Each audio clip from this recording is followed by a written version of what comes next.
Self-care. You've seen the word everywhere. On social media, it looks like expensive skincare routines, spa days, and aesthetic morning rituals.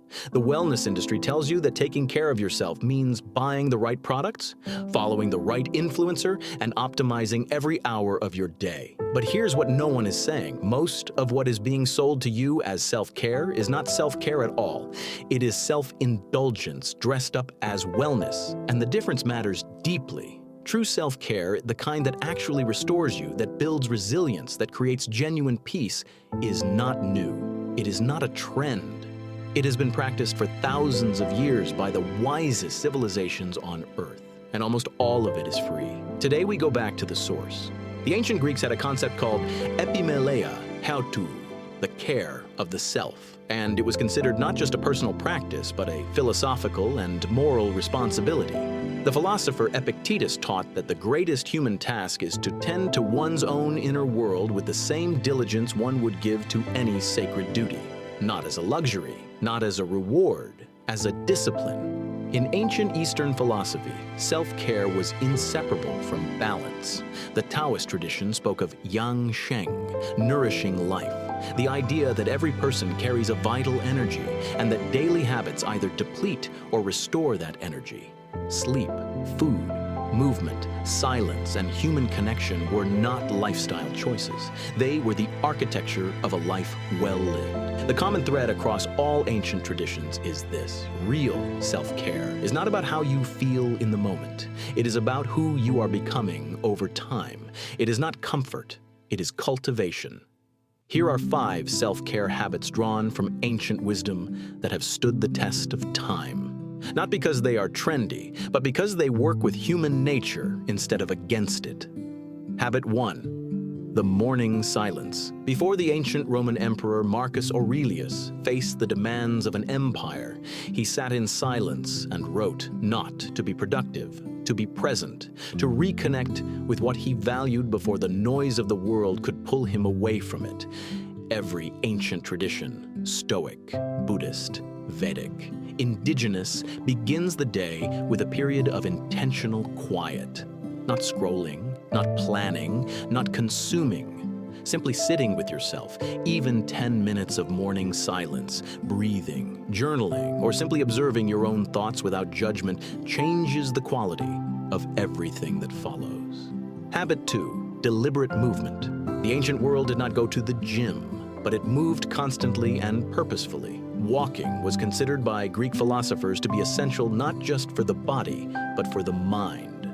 Aristotle was known for teaching while walking. His school of thought was literally called the peripatetics, from the Greek word for walking around. The body was never meant to be still. Daily movement, walking, stretching, physical labor, martial practice was understood to regulate mood, clear the mind, and restore vitality in ways that no amount of rest alone could achieve.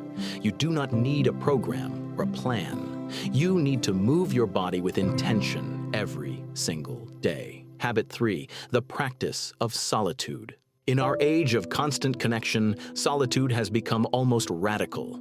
But across the ancient world, from the desert fathers of early Christianity to the Zen monks of Japan to the wandering sages of India, regular time alone was considered essential to clarity of mind and depth of character, not loneliness. Chosen solitude, time away from noise, opinion, comparison, and demand. Time to hear your own thoughts clearly. To ask yourself the questions that only silence can answer. Even 1 hour a week of true solitude, no phone, no music, no input, begins to restore something in you that modern life constantly erodes. Habit 4. Nourishment with awareness. Ancient medical traditions, Ayurveda, traditional Chinese medicine, Greek humoral theory, all centered on the same principle. What you put into your body is either medicine or poison. There is no neutral. But beyond food itself, these traditions emphasized eating with presence, sitting down, slowing down, tasting what you eat, not consuming food as fuel between tasks, but experiencing nourishment as a daily act of self-respect. The modern world has turned eating into an afterthought. The ancient world made it a practice. Habit 5. The evening review. The Stoics practiced what they called the evening examination, a nightly review of the day, not to judge themselves, but to understand themselves. What went well? What fell short of their values? What would they do differently? This simple practice, 5 to 10 minutes at the end of each day in honest self-reflection, was considered by Seneca to be among the most powerful tools for personal growth available to any human being. It closes the day with intention. It processes what the mind would otherwise carry into sleep, and it builds, slowly and steadily, a person of greater depth and self-awareness. You do not need to do all 5 of these at once. Ancient wisdom was never about perfection or intensity. It was about consistency. Small, deliberate practices repeated daily across a lifetime. Start with 1, the morning silence if your mind is scattered. Deliberate movement if your body feels heavy. The evening review if your days feel like they are slipping through your hands without meaning. 1 practice, 7 days. That is all it takes to begin feeling the difference. Real self-care does not require a purchase. It requires a decision to tend to yourself with the same seriousness that the ancients gave to the most important work of their lives. The world will always demand more from you than you can give. That is not a modern problem. It is a human one. The answer the ancient world offered was not to do less. It was to tend to the inner source from which all your doing flows. When that source is nourished, truly nourished, not just distracted or numbed, everything changes. You move through your days differently. You respond instead of react. You give from fullness instead of from depletion.